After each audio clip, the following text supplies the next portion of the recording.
All right, BarstoolBuddhas, we're back. We're back I'm Jai. again. Rip. Rip, yeah, Rip. Be a good day to be Rip, too. All right, so what we're going to do today, the 4th of July is coming up on us really quickly here. And, last year we had something, and we had Memorial Day last year. We kind of got biased this year. But we wanted to do something to celebrate the 4th. We looked it up on Google, so if we we read it wrong. This is the 245th anniversary of July the 4th, 1776. Yes, sir. And so, we could wear American flags, jump up and down, blow up some firecrackers in the back of the house, call the fire department. We're not going to do that. We're going to take the time to celebrate one person who embodies the traits of many people who have come since the 4th and to make this a better nation. As I was telling Rip a while ago, it's not a perfect nation. We have high ideals, and we're struggling to get there. We've been struggling since the beginning. Many people say we failed and it was flawed from the beginning. But when you look back in history, we're doing a damn good job. Even at our worst moment, we're probably better than the second choice. So I'm going to stay here, and I'm going to help them fix it. So the people that really stand out and have really helped us all, we call them heroes. And in the last few years, that word's bandied about, and it can mean anybody, getting the last can of cheese off the shelf in a pandemic, taking it home to their family, which for that family would be a hero moment. Right. But we're talking about a real hero. What is a real hero? Not a sports star, not an actor. Not real people.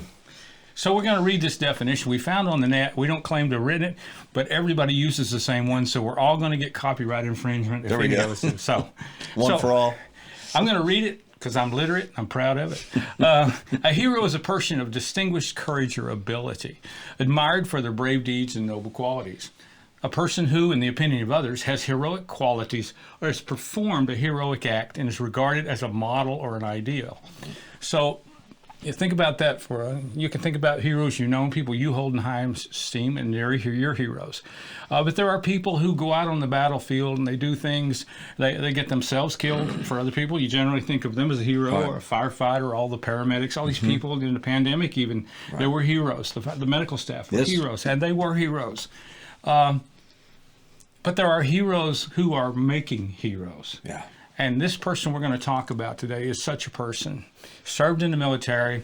He not only was a hero, he developed a protocol, a mission, and a ongoing organization that promotes the very finest and the best of the best to go out and do the heroic things that this country needs to make itself what it is and help the other people that we try to help. So that's as much as I've got to say right now, because Rip here is the guy who knows what's going on with this, so I'm going to hand it off to you.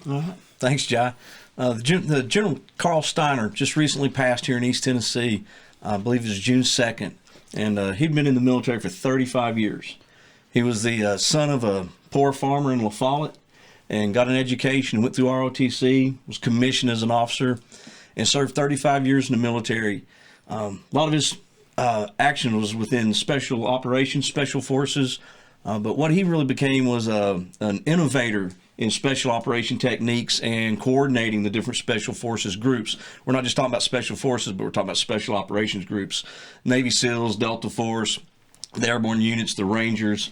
So he was just a really innovative, interesting man. After he retired, he wrote a book with Tom Clancy, Shadow Warriors, telling some of the stories they could tell. A lot of them they said they didn't keep notes about. He was a really innovative individual, and at one time he had commanded the Joint Armed Forces Special Operations Command, which was overseeing all of the special operations units for the entire military. I had the opportunity to meet him when I was in the service, and he came by and he was shaking hands and he asked me where I was from, and I told him where I was from, and he said, "Do you know where La Follette is?" And I said, "Yes, sir, it's just up the road." And just backed up with a smile, leaned in and said, "Go Vols." But then a number of years later, I believe about I guess it had been 2002, I got to meet him at a men's conference. He was speaking, and he was promoting the book he'd written with Tom Clancy. And he was selling the book, but all the proceeds were going to a veterans fund. And I stepped up, I was standing in line, didn't know what to say, and I stepped up in front of him. There was a table between us, and all I could think to say was, "All the way, sir." And the officer's reply to that response was always airborne. And he snapped up and said, airborne. And this is what amazed me about General Stiner. He asked me, when did you serve and what unit were you in? And when I was in, he was the commanding officer of the 82nd Airborne Division. I'd met him once. I told him what unit I was in and the time period I was in. He thought for just a second, and he said, your battalion commander was Lieutenant Colonel McNeil. Your sergeant major was Sergeant Major Johnson. Your battalion or brigade commander was such and such. And he went on down this line.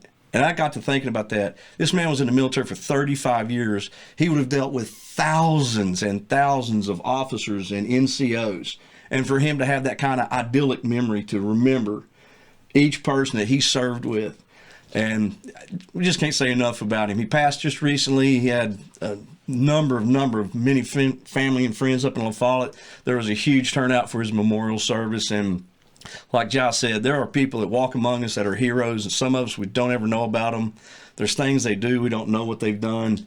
But those are the kind of people that this country could use, we have, and need more in the future.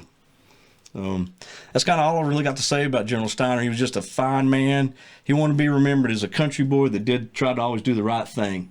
That's what his family said about him at the memorial service. So here to you, General Stiner.